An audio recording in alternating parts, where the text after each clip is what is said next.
Hello, we're here today at Philipsburg Manor with the historic Hudson Valley at the annual Sheep and Shawl Festival.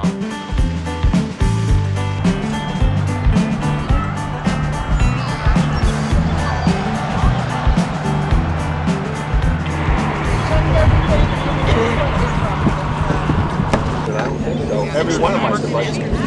Today, it's the trial is every dog is expected to go gather the sheep up, bring it back all the back to me, and then around the home.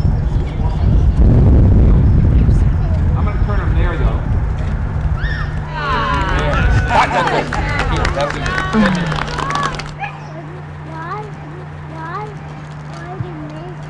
All the farmers in the United States had dogs of one kind or another to bring the cows in, to bring the sheep in. So the dog has been a staple use for the farmers long before we ever had any machinery. Not too long. They would have just carved it. It would have been good practice for them.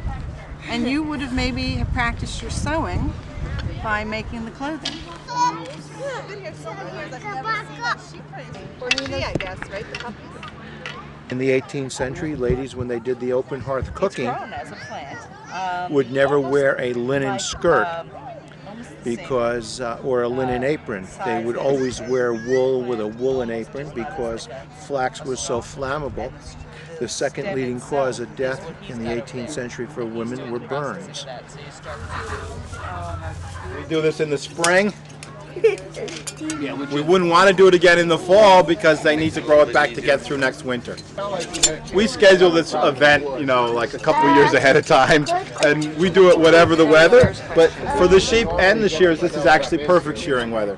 And as we talked about the enslaved Africans doing the work, Flip Tom, Kaiser, Samson, Billy Charles, and even some of the boys would have learned this trade. My son Nathan.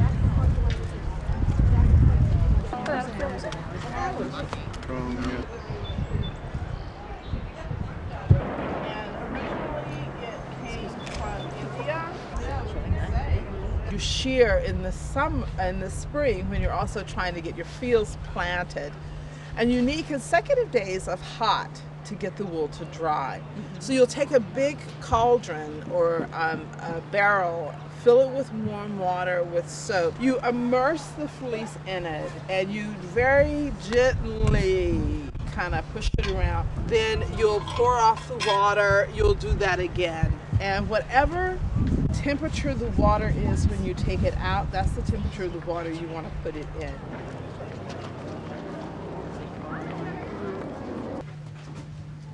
That's interesting. So I'm going under and then over and then that way. So now I've got that crisscross right here.